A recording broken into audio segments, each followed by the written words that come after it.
आज देवकी और वसुदेव यहाँ आपस में चर्चा ही कर रहे थे। उसी समय वसुदेव जी भी बोले कि मैं भी क्या बताऊं, मैं भी कृष्ण के उतना ही करीब रहा जितनी तुम रही। इतने में उद्धव जी का प्रवेश हुआ। वृष्णि नाम प्रवरो मंत्री कृष्ण से दयत सखा शिष्यो बृहस्पते साक्षात उद्धवो बुद्धि सत्तम। बृहस्पति जी के शिष्य परम ज्ञानी उद्धव जी भगवान के सखा हैं। ऐसे भगवान के परम प्रिय सखा उद्धव जी महाराज का आगमन हुआ। और उद्धव जी का आगमन हुआ तो मैया ने हाथ पकड़ लिया उद्धव का। उद्धव, एक बात तो बताओ, कन्हैया को क्या कष्ट है, क्या दुख है कृष्ण को? कोई ऐसी बात है जो कृष्ण मुझे नहीं कह सकते, लेकिन आप सखा हो, आपसे तो कह सकते हैं ना, आप बताइए। उद्धव जी बोले, मैया मुझे तो ऐसा कुछ नहीं लगा, कृष्ण को कोई दुख है। आज की सारी घटना मैया ने बता दी। मैं भोजन बना करके ले गई पर कृष्ण ने एक ग्रास भी नहीं खाया और कृष्ण रो रहे हैं। उद्धव ने कहा, चिंता मत करो, मैं जा करके पता करता हूँ क्या बात है। दुनिया में किसी से आप नहीं कहोगे अपने मन के भीतर की बात, लेकिन अपने मित्र को तो कह देते हो। आज सखा का आगमन हुआ उद्धव जी का और श्री सूत जी महाराज दर्शन करा रहे हैं। उद्धव जी ने प्रवेश किया, दूर से देखा कन्हैया एक महल की खिड़की पर खड़े हैं और वो खिड़की खुली हुई है, सामने कुछ देख रहे हैं। क्या देख रहे हैं? तो संत जन कहते हैं वो रास्ता, जो रास्ता ब्रज की ओर जाता है, उस रास्ते को निहार रहे हैं और नेत्रों से अश्रुधारा बह रही है। उद्धव आए, कन्हैया मैं उद्धव आपको प्रणाम करता हूँ, लेकिन प्रणाम का भी कोई उत्तर नहीं मिला। उद्धव जी समझ गए कि कुछ तो बात है, आगे बढ़े। भगवान के सखा हैं तो सखत भाव से कन्हैया के कंधे पर हाथ रखा। कन्हैया क्या बात है? मैया ने बताया, आज आपने भोजन नहीं लिया, आपकी आंख सजल है, क्या कारण है मुझे बताओ, मैं आपका सखा हूं ना, मुझे बताओ। आज श्री भगवान ने उद्धव को हृदय से लगा लिया और कन्हैया आज फूट फूट करके रो पड़े। उद्धव, मैं बड़ी कोशिश करता हूँ, आज राजभवन में रहता हूँ, राज सुखों का उपभोग करता हूँ, तो भी बड़ी कोशिश करने के बाद भी मुझे ब्रज भूलता नहीं। मुझे वो माँ यशोदा एक क्षण के लिए भी भूलती नहीं है। मुझे कई बार थोड़ा सा भोजन मैंने कम किया तो मेरी मैया मुझे कितना लाड करती थी, ब्रजभूमि के सारे वैद्यों को बुला लेती थी। मेरे कन्हैया को कोई समस्या है और मैं कहूँ मैया मुझे कोई समस्या नहीं है, तो मैया कहती नहीं नहीं, आज भोजन कम किया है। और उस माँ के स्नेह को, वात्सल्य को मैंने क्या प्रत्युत्तर दिया उसको? जब आने लगा तो मैया ने पूछा, कन्हैया कब तक लौट करके आओगे?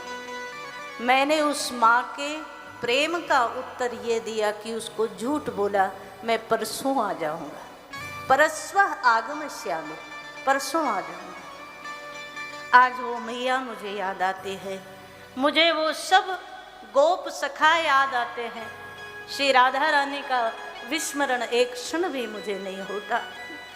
और तो और वो जितनी गाय थी मेरी, आज कन्हैया बोले, एक एक गाय जो मेरी बांसुरी को सुनती थी और अपना जो घास मुख में ले रखा है वो घास भी खाना भूल जाती थी, मुझे देखती रहती बस। और जो अपने शरीर की सुध बुध भूल जाती थी, वो एक एक मेरी गौ माता मुझे याद आती है। उद्धव मोही ब्रज विसरत नाही। मैं बहुत कोशिश करूं तो भी ब्रज को भुला नहीं पाता, ब्रज का सुख विसरता नहीं मुझसे।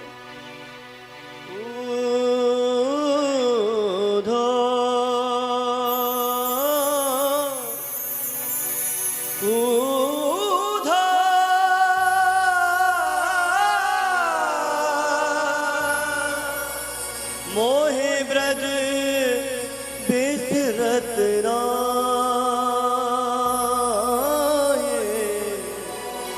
मोहे ब्रज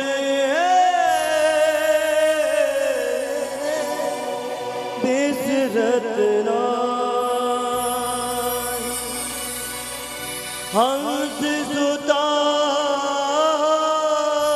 को सुंदर कर, हंस सुता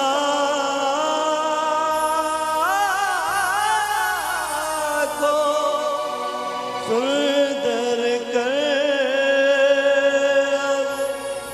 और कदम की छाहे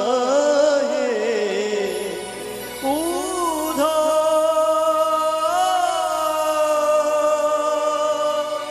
मोहे ब्रज बिसरत नाहि।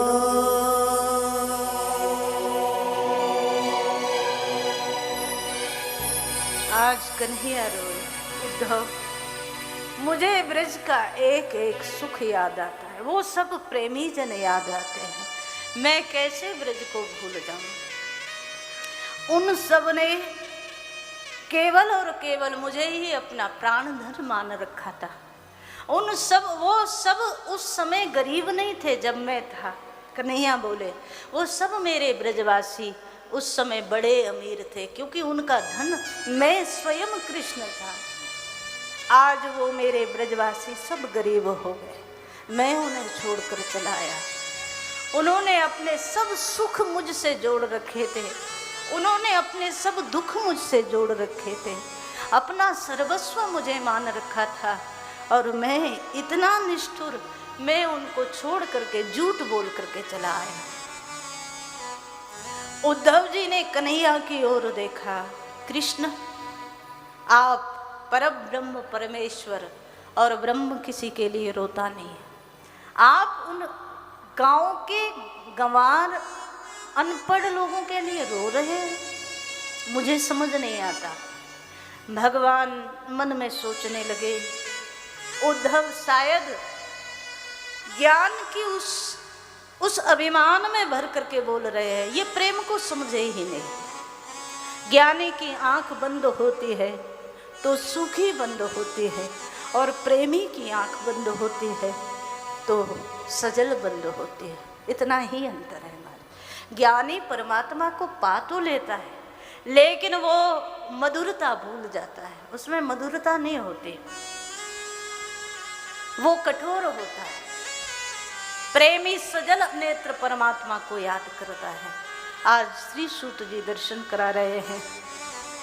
श्री भगवान बोले, उद्धव जी आप उन ब्रजवासियों को एक बार जाकर के समझाओ, वो मुझे याद करते हैं इसलिए मुझे उनकी याद आती है, वो मेरे लिए रोते हैं इसलिए मुझे भी उनके लिए रोना आता है। आप एक बार ब्रज में चले जाओ।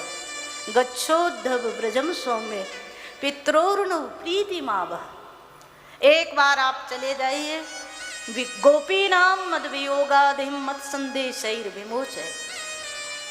मेरी मैया को, यशोदा को, मेरे नंद बाबा को, मेरे उन गोप सखाओं को, सबको एक बार मेरा संदेश दे करके वापस चले आना। उद्धव जी बोले, महाराज मैं बृहस्पति का शिष्य, ज्ञानियों में भी श्रेष्ठ, मैं उन लोगों को क्या जा करके कहूँगा, वो सब अनपढ़ लोग हैं, मेरी भाषा भी उनको समझ नहीं आएगी, वो मैं उनको कैसे समझा पाऊँगा।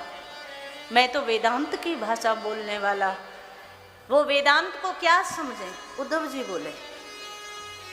कन्हैया आज उद्धव से बोल पड़े, उद्धव मेरे ब्रजवासी बड़े भोले भाले हैं, उनको एक बार थोड़ा सा सरल भाषा में समझा देना, लेकिन जाना तुम्हें, वो तुम्हारी वेदांत की भाषा नहीं जानते, वो वेद नहीं जानते। लेकिन भगवान मन में सोच रहे हैं, वेद प्रतिपाद्य परमात्मा को जिन्होंने अपनी उंगलियों पर नचाया हो, वो ब्रजवासी है, वो प्रेम जानते हैं, वो वेद नहीं समझते। वेद जानने वाले से वेदना जानने वाला ज्यादा उत्कृष्ट है। और आज कन्हैया बोले हैं, वो मेरे जो ब्रजवासी हैं वो सरल हैं, सहज हैं, उनको ज़्यादा कठिनता नहीं आती, कठोरता नहीं आती, सरल भाषा में समझाए। उद्धव ने कहा महाराज आप मुझे भेजना चाहते हैं तो ठीक है मैं जाऊंगा, लेकिन आपको एक बात स्पष्ट कह दूं, मैं वहाँ 1 घंटे से ज़्यादा नहीं रुकूंगा, सबको समझा करके वापस आपका संदेश दे करके वापस चला आऊँगा। भगवान बोले ठीक है जाओ। आज रथ तैयार किया उद्धव ने। श्री भगवान ने अपना मोर मुकुट उद्धव के सिर पर रख दिया, पीतांबर कंधे पर डाल दिया। उद्धव जी बोले ये क्यों? भगवान ने कहा बात यह है, वो जो ब्रजवासी है ना, उन्हें नहीं पता है कि उद्धव कितने बड़े ज्ञानी हैं, कितना बड़ा ज्ञानी हमें समझाने आया है। और उद्धव एक बात बताऊं, मेरे उन ब्रजवासियों को ज्ञान से और ज्ञानियों से कुछ लेना देना भी नहीं।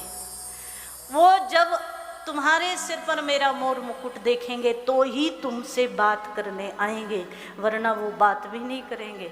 उनके लिए तो सर्वस्व केवल और केवल कृष्ण है। मेरा पीतांबर देखेंगे तो तुम्हारे निकट आएंगे, वरना आने वाले नहीं। उद्धव जी ने स्वीकार कर लिया।